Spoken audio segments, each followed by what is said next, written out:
Alright, and welcome back everybody. You are watching the Synergy League EU Division. My name is TriumphantMan. You can find me on Twitter at TriumphantMan. And this is AfterShockGaming on the die up against Denial Esports. Denial Esports just coming off a heartbreaker of a loss. Oh man.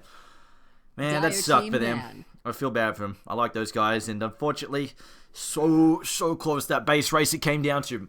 Honestly, I think they executed pretty well apart from the Wisp pick. I feel like that didn't end up doing what they wanted it to do, but in the end, Virtus Brightfield made some misplays. Denial capitalized on them pretty well. It just came, base races are freaking hard. If you think it's hard to cast a freaking base race because you always jump between two thrones, not sure what the hell's going on, imagine trying to call shots, whether to back, defend, fight, targets, when you're trying to watch two sides of the map at once. It's just like 10 times harder. It's ridiculous. They can go, you go into a base race, it's like a freaking coin flip. It can go either way. But we'll call this game as it comes out. So, for Aftershock, they have decided to go, they've gone first.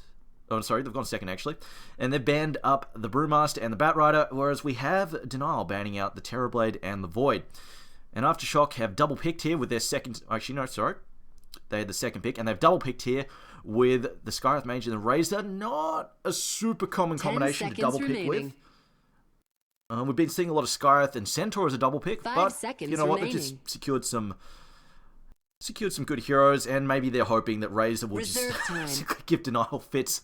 Denial, like, alright, screw it. We're getting the Death Prophet, who actually somehow slipped through the banning phase. So Death Prophet, the first pick here. And I think Denial just said, well, you know, we're going to ban Terrorblade and Void, and if you don't ban Death Prophet, we've got the first pick, so we're taking that. And with the Batrider banned out as well, they don't have a super good lockdown at the moment to go after. Of course, Batrider is probably one of the best, if not the best, because you can just jump on top of her and then displace her in the basically a terrible direction and help her get picked off. Mirana grabbed up, though, by Denial. We'll see whether she gets played into a support or a core in a bit. Death Prophet, I'm feeling is probably going to be mid. Aftershock decided to ban out the Wisp. Alright, we'll see where they go. I don't know if... I'm not 100% feeling that Wisp pick from last match. I feel like in those fights, like, Wisp was so useless. Like, until he got, like, that 50-minute mech, he was literally like a walking Hyperstone. That's about all he did, was give attack speed to one guy, which is obviously Doral, and a bit of movement speed. So, it wasn't super. And then he got a mech, and then he just wasn't that useful anyway. But at the very least, the base race was facilitated by the fact that Sniper got killed during the initial push on the barracks, on the tier 3 in the barracks, and then he bought back, and Wisp relocated out and brought him into the fight. So without that relocate, that base race wouldn't have happened. On the other hand, that base race didn't work for them, so who the hell knows. But Bane as well being banned up by Aftershock saying, alright, well, we saw the Mirana. You know what, Mirana and Bane last match were absolutely terrorizing Denial for quite some time. They're causing all sorts of problems. They weren't landing that many kills, but they were causing a lot of issues with getting farm and rotations. They did find up themselves a little bit underleveled, but they did a lot of good work in the mid-game as well. So banning out the Bane. I'm just wondering if we'll see a Shadow Demon sneak through instead. 10 seconds remaining. Always good. A, he's got a couple of good uses. A, he's good with Mirana setting up kills, and B, against the Skywrath, he's fantastic. You try and target out someone to get them with the Mystic Flare, and he just immediately disrupt them, and suddenly the Mystic Flare is completely wasted. So we'll see what they go with next. But now the third pick here for Aftershock. And we've been seeing a bit of Ogre lately, and one of the things Ogre obviously gives, Razor becomes a total race car. You give him both his passive and then Bloodlust. He's just zooming about. He's like up to like 480, 490 movement speed. It's ridiculous. And it will be a Shadow Demon pick there for Denial, so a solid choice there. Doubles up, double duty there, sets up Mirana, and also will help keep Death Prophet alive. It would be very difficult to burst her down when Skywrath, with the Mystic Flare from the Skywrath match, or even if they just silence her up and she's about to get targeted by somebody, just, alright, disrupt, let most of the silence wear off and then get her out of there. She can use herself, then get disrupted. It's difficult. It's really difficult to get that lockdown, and all the while you're trying to position and get this guy who's disrupted with Yules, the ghosts are flying around, biting people. It's not fun. Really just kind of sucks a lot. Nature's Prophet, though, being picked up by Aftershock. Some interesting right there. So far, there is no real hero who could super punish that, unless, obviously, he walks in a Mirana and Shadow Demon ganking him together, but still it's not great, and he can surround himself with Trent, so there's nothing like the Clockwork, which has been banned out, Storm Spirit, that sort of thing, who can just jump him and blow him up real quick. But Razor's got... I like the Razor pick with the Ogre Magi. One of the things that Razor can find himself lacking is he gets the damage, he builds tank, but then he doesn't have a really good attack speed. Because the items he builds tends not to go towards that direction, so he'll have a bit from just being an agility hero. And sometimes he'll have treads, sometimes maybe. But depends whether he goes treads. Actually, no, I think most of them go treads. I don't think I've seen many phase boot races. But anyway, yeah, he doesn't have a lot of attack speed, basically. Even if he goes treads, it's not great. So the Ogre Magi with the Bloodlust is a huge boost in that department. So I feel like that's a pretty solid thing. And also, like we mentioned before, total race car. It's like going to be as annoying as Death Prophet to try and catch. Except with Razor, Death Prophet, you tend to try and catch her. With Razor, you tend to try and run the hell away from him. Because they just play different. Like, Death Prophet just kites. Razor chases after you with Static Link and tries to kill you. Oh, man. So Treant Protector being picked up by Denial here. Yeah, okay. Interesting. It's going to make Death Prophet even more annoying to kill. They've got the Yules probably that they're going to build on Death Prophet. Just grab 1 sec. But yeah, the Yules on the Death Prophet, which will most likely get picked up as the first item. They're going to have the Disruption, Shadow... Mirana's Moonlight Shadows, Trance Guys. Yeah, she's going to be pretty elusive. They're going to need to stay on top of that. See how they work out with that. But the final bans were Obsidian Destroyer, or Outhouse Decorator. Don't want to get sued. The Outhouse Decorator being banned out, and I think that's possibly somewhere that we haven't really seen explored, is obviously OD crushes intelligence heroes in the lane.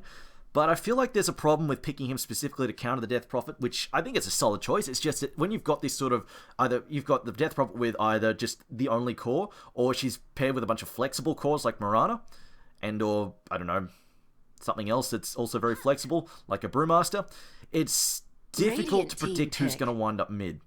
And she might go, well, screw it. You're probably going to put the OD mid. Let's not put him mid. Let's just move him somewhere else. Alright, you're not going to put the Death Prophet mid for the OD to fight, so let's just move the Death Prophet somewhere else. Put a safe lane farm. And then in a safe lane, when she's backed up by supports, it's not something that the OD can really go after. And Puck will be AfterShock's final pick. Alright, so that gives them some good team fights, some good setup for Razor. A is a race car. B, the coil is a real good setup for Razor. Helps set up his link, and also just keep people there for him to smack away at with the whip.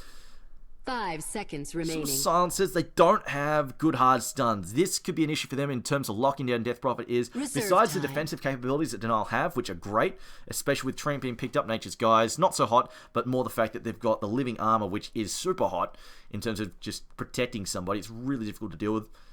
And they don't really have a lot of sources to knock it off apart from Skyreth. Actually, no, I take that back. Razor's ultimate will do it pretty quick. Skyreth will obviously blow through it pretty quickly as well, but...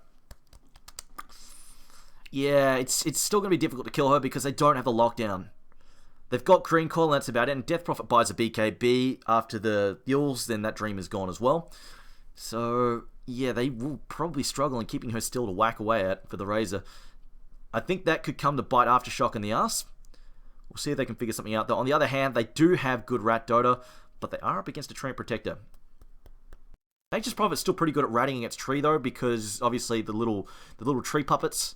little Muppets can run around and knock off the living armor pretty effectively, so that doesn't last too long on the towers. But they can't rat and chip. They've got to push and they've got to rat and get the tower. If they just chip, Treant Protector will just keep healing the towers. It won't really achieve much at all, so that may be an issue for them. Do have some decent right click in the late game. Razor's okay, especially when he's backed up by Ogre. Nature's Prophet tends to farm so fast he gets a ton of right click anyway, and it's pretty scary. And it's gonna Axe, all right. Okay, that's not really good pick off against Prophet. I don't know how we're going to go with the Axe. It definitely is good lockdown for Death Prophet, though. You have Axe jump them, and then Death Prophet chew them up with her ultimate. That does work good, but... it's pretty much their game plan is most of their damage is revolving around that Death Prophet and her Exorcism. And this could be an issue of Aftershock say, screw it, we're not winning a fight against the Exorcism, just split the map, especially if she gets the BKB and stuff up. And they just say, screw it, split the map and keep pushing. They don't have the good pick-off. They've got a little bit, maybe Axe can set up an arrow or something, but for the most part, Nature's Prophet's not going to worry that every time he goes to Rat Dota, like a Tinker is going to jump and Dagon him, Hex and Dagon him, or Storm Spirit's going to zip out of nowhere and just blow him up, or Clockwork is going to hook him and sit on his face and cause all sorts of issues with Battery Assault. He doesn't have that kind of fear, so he can rat pretty effectively. And I feel that's probably going to be Aftershock's game plan here because they are not going to deal well with the Death Prophet. She's got great defenses with her lineup. They're really good at defending her. And they just do not have the lockdown necessary. So I think they will have to split the map to make this work. Razor can threaten the map. And maybe if they can just force a strong reaction with the Razor, This will just create the space that Nature's Prophet needs. And it looks like Kefka is going to offlane with this. This might be tricky for him, though. We'll see. 30 seconds to battle. He's up a very strong pick-off lineup. And will be the core Mirana being played here. And Soksha again, off to the offlane. That's going to hurt a bit. I mean, normally Axe can tank hits early on. It's not too bad, but Razor stealing that much damage is going to be an issue. It's an issue for anybody. Begins. No, Axe managed to get the bounty rune. 50 gold secured. And 50 experience. Game is already won. Mad also finding a haste rune, but they are spotted by a ward, so nothing's going to come of it. Meanwhile, Skyrath is going to head back to the top line. Actually, I should probably call it the lineup here. So, playing for Denial, of course, we've got Mad on Shadow Demon, Paris playing the Axe, who's also known as Shocksha, Jaral playing the Mirana, and Funzy playing Death Prophet, and Creo on the Treant Protector. Playing on the Dire side, Aftershock, as we have Kefka on the Nature's Prophet, a stand-in Cat playing the Puck, Zeroji playing the Ogre Magi, Jelopi, I'm going to assume that's Jelopi, actually no, wait a minute, the Swedish Jelopi, it's a Y, Jelopi. So, Jelopi playing the Razor, and Magoma playing the Skyrath Mages. We see the hasted, wow, Matt, really? Mad? What are you doing? First bottom tower is under attack. First blood. Alright then. Yeah, alright, that just happened. That just happened. I'm not real sure about that. Anyway, so Kefka gets the first blood, just handed up to him on a silver platter. The experience was nice, the gold was nicer. Oh man. Meanwhile, it's going to be solo Puck mid. The standing Cat is going to be taking on Funzy in the mid lane. This is okay for... This is pretty even, to be honest. No player really has much of an advantage here. We'll see how that pans out. Who can outskill who.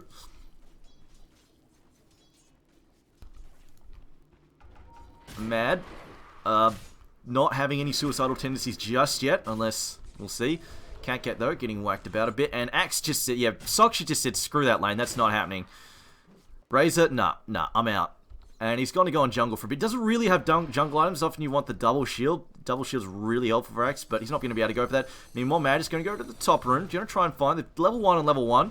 He's just going to disrupt, and he's going to let Funzy grab the rune here. Might cost him a bit, though. It's alright, though. He's going to try and body block a little bit. Oh, misses the block. That could have been a kill if he managed to keep blocking there. However, Ogre was inbound, so maybe not. Well, bottom lane, how is the Nature's Prophet doing? Not so great. 1 and 2 arrow comes in. Uh-oh, Kefka gonna give away a kill here. There's no escape for him now. And Jaral will pick that up. And a Treant. Why not? Oh, they've spotted a ward. They said, alright, there's one here blocking my pull through. Need something to get rid of this. And he'll probably stick this on the low... Oh, no, he puts it over there. Alright. Yeah, that works too. Actually, that's pretty good. Often I see people counter ward by sticking it down the low ground there. But yeah, that works pretty good too. Uproot and after them. And the advantage of putting on the low ground is it also spots, in case there's a ward here and you've not realised it, but they've already got one there anyway, so no big deal. Better coverage.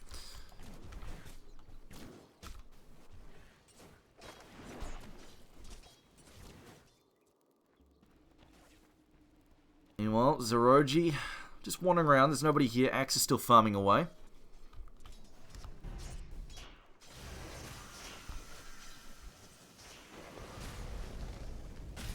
Mad.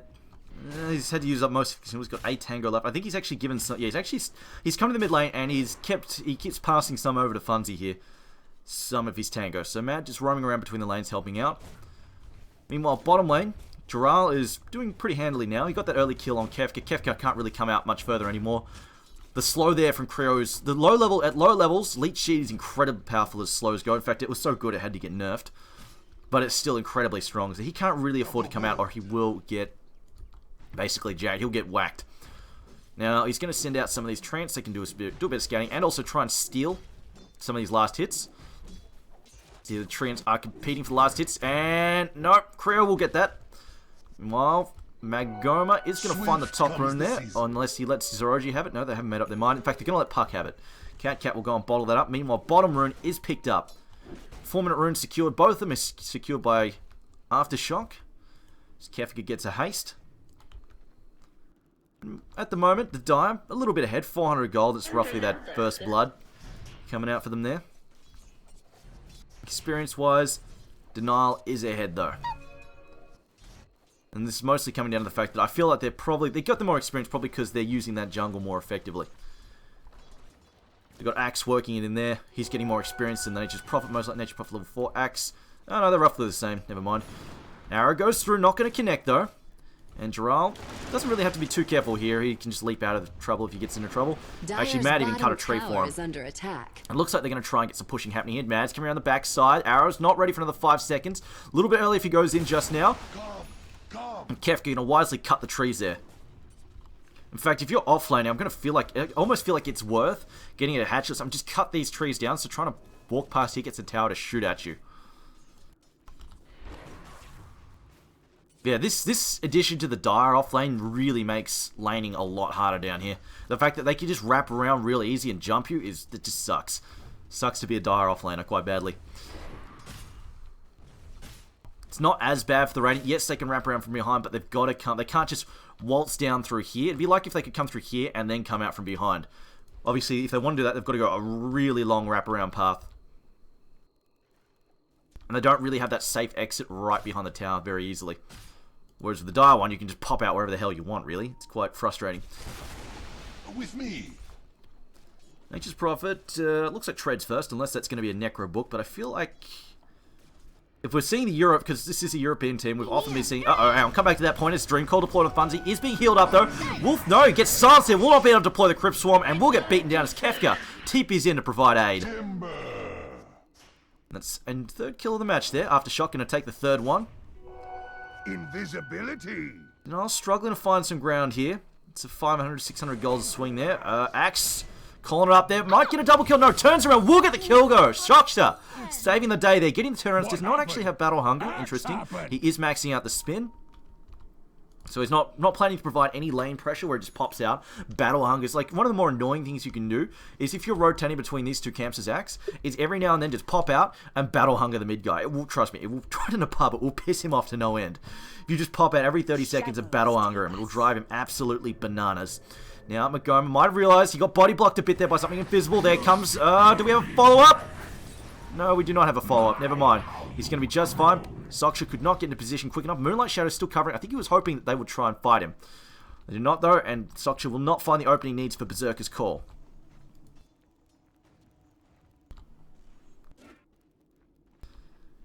And let's have a look at the income at the moment. Yeah, the Dire supports are not getting much out of these pulls at all. Sure, Mad is not getting much, but the tree is kind of getting a bit, which I suppose for Creo, this makes up for his last game because they really did not give him jack shit last game. I mean, Creo sat there most of the game just contemplating suicide. That game would have been so painful as a West to play, but meanwhile, Bunzy getting jumped here. Bunzy's a dead man. Living armor on cooldown could not be deployed. Radiant's middle tower is under attack. And the pings come out. Yeah, look, they've gone, he must have a ward up here. And they've called it out, quite rightly. It's right there. Oh, and they've even pinging Mad. Oh, that's right. Okay, ward here. They saw Mad's rotation. They figure, alright, well, he's still in there. And he's actually just leeching experience, but he could just TP out unless Ogre shows up over here. So the GPM. That kill there, though, giving Montgomery a nice little boost in gold per minute. And also finding a bounty rune, which is actually probably getting saved up for Puck, as Kefka is going to nick the double damage. Because there are incoming people who want it quite badly. Dire's middle tower is under attack. And he's going to duck into the Rosh Pit and TP out. No, oh, he cancelled! Oh, that might have been a fatal error. The Berserker Call goes out. The Leech is what Cull misses, but it should... Oh, wait, no. The Cull misses. Soksha messed up. And he should be able to run this away. Oh, no, no, no, no, no. Kefka, he turns to... And he will go down. Kefka turned to Sprout. Did not catch the tree as well. Pushed him forwards even. And down he goes. He gets picked up there. The arrow might have actually clipped him anyway. That was actually a pretty good zoning shot there from Murata. If he didn't turn to use that arrow, he might use that Sprout. He might have actually just been clipped by the arrow regardless. So either way, Kefka was probably dead. But I can't believe he cancelled the TP. It must have been a misclick because he could see them coming in. There's a ward there. He knew that they were still coming in. He's like, all right, I'm going to cancel the TP and stand here for you to find. That must have been a misclick. Anyway. Yellowpy now. Going for that mech most of the way there. Should have it pretty soon. That mech's going to be a huge early boost. On the other hand, Trent is... I actually don't know what Trent's farming for. He's got 600 gold. I haven't really seen much of a change. Ah, another caller mid. There's no help being deployed here to mid lane just yet for Funzy, except for the Moonlight Shadow. They do pop the Trent armor for him as well. I guess they decided Moonlight Shadow and Tree armor probably sufficient. Funzy though, he's going on the counterattack. He says, Magoma, I want you. Come here. Get over here. He's not going to find him though. Moonlight Shadow runs off. And they will not find any kills. Mad though, still soloing the top lane. Looking for experience. And Soksha, he's looking for a bit of a wraparound. Now, doesn't have any way to tree cut. I don't think there's any path. There's a path here, I think. Like that. I think there's a path there. He will just try and get behind. This short stun there from Rana. We're into a Berserker's Call. Double Starstorm. And this time around, they get a clean kill. No scrappy, messy chase for them. Mirana, Jaral is sitting on the highest net worth at the moment. Not by much. Razor is hot on her heels. You love that mech in just a couple of hundred gold. No, Mirana has picked up the Ring of Aquila. And we'll see where she goes with that. Whether she goes into the Fast Manta. Or even a Maelstrom. Maelstrom probably actually quite likely as well. Puck and Funzy trading hits. Cat and Funzy there trading hits. Meanwhile, bottom lane, Paris now has been stunned up by Ogre. Slowed down now. Concussive shot. Tree armor though being used. Living armor being used. There's a Sprout being thrown at Paris. Paris opts to TP. Doesn't get away. Waning Rift will finish him off. Dralo manages to skirt away and goes for the phase boot. Pops his phase boot and just runs for it. We'll see what he's going to do with this 1400 gold. It's going to be drums. Let's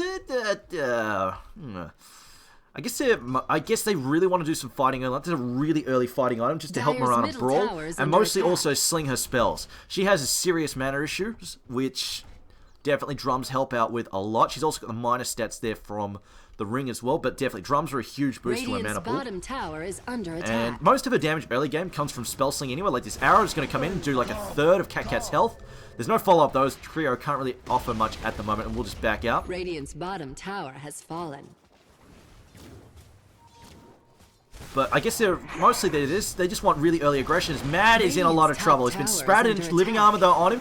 Uh-oh. There's the static link. It's giving vision as well. The right clicks are coming uphill. Fairy ball's coming in. And he'll get slapped down. Looking for a counter kill here. Cat TPing out. Paris has a blink dagger, but he's on fire. The ignite preventing the blink.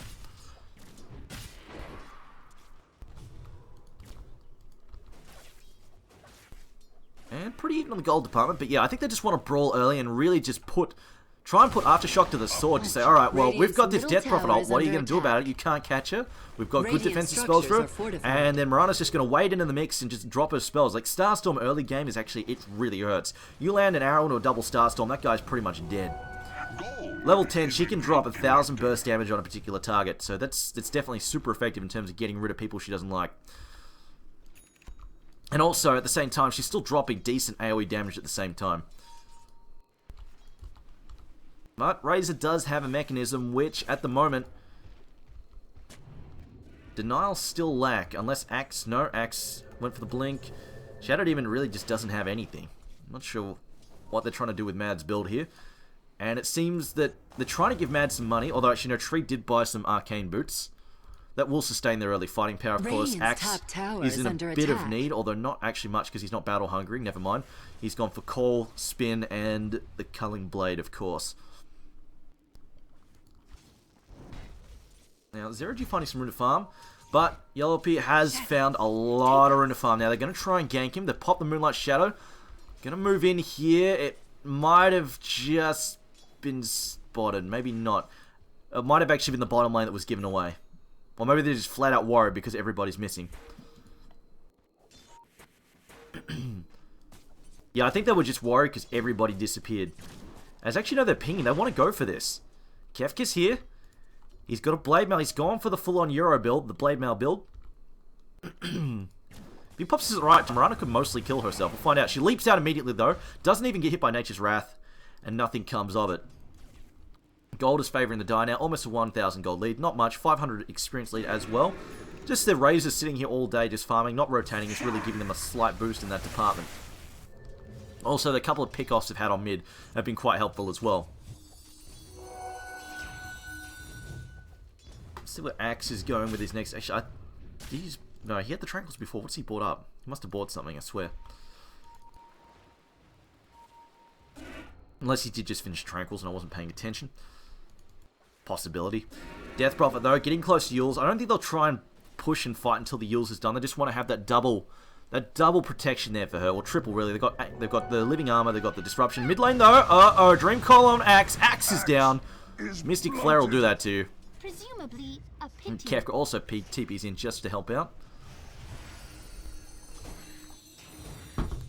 See the fight recap. It is a 700 gold swing in favor of the Dire. Wraparound gank though. Prophet could be in some trouble. Zeroji's here. Throws out the blast. There's no multicast just yet. We'll get the multicast slow though. Not that it's worth a whole lot. However, there's the damage leech. That's what they need.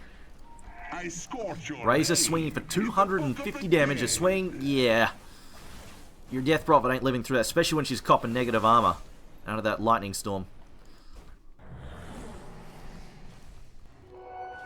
Once she gets that Yules though, she's going to be super hard, especially since she can debuff the... Like, if Ignite gets on top of her, she can just hit us Yules, get it off herself, and also buy herself 2.5 seconds of not getting whacked, and buy time for TP supports. I'm a little bit surprised if we didn't get any support TP in there. But then again, they've mostly been leaving. Top tower has fallen. They've mostly been leaving Funzy to his own device, say, alright, well if you get ganked, we offer living armor, we offer the Moonlight Shadow, maybe. And then either you get out or you don't. They're just focusing on everybody else's farm. Radiant's top tower is under attack. Mirana, though, has another 1.2k in the bank ready to go. Razor's sitting on 2.8, though. And we'll see where he goes with this next. This game, BKB not super useful. This is actually possibly a game where rushing Scepter wouldn't be that bad, actually. Would actually be pretty good. So the Axo blinks, gets the call off, gonna set it up on Magoma. Magoma taking some serious damage. Here come the tree roots. Magoma's in trouble. Magoma's gonna go down. Mystic Flare popped. Won't get a whole lot in return. Dream Call about to expire. Radiant Courier gets dragged into a fight somehow and taken out. Call goes out once again. Cat in some trouble. Can they get him out of here? Looks like he's actually going to be okay. Zeroji pushes for Moonlight Shadow to cover the retreat. As it looks like Tree almost goes down. Blink. Oh, Waning Rift gets the invisible Tree. Nicely played there by Cat. Zeroji also looking for a target. They bring down Mad yet again. And Soksha could be in some trouble. Ethereal Jaunt for Cat. He will get clear. Meanwhile, Mirana could be the next one to get picked off here. Trees cutting down, giving vision. Mirana leaps away though. Oh, blink and call. Exorcism deployed. Here comes Puck though. Puck jumps in. Isn't enough. Exorcism doing massive damage. He tries to get away. Razor's trying to run out of here. He's got no mana left. Morale still pushing in. He's got mana. He's got enough for a stun. Funzy though has to back off. Can't get in. The Blade Mail is killing him. Blade Mail does kill him. Oh no, that Blade Mail does so much damage to Royal as well. Jarrell gets picked off in denial. They have a bad turnaround here as Aftershock gets stuck into them. Can they make something happen here though? Mad is back alive and pissed. He's back into the fight, throws out his ult, but can't make anything happen. And overall, Aftershock, they take that fight pretty convincingly. And, alright, well, there's no recap. Never mind. Oh, no, there it is. This fight recap is fucking stupid, I'm not gonna lie.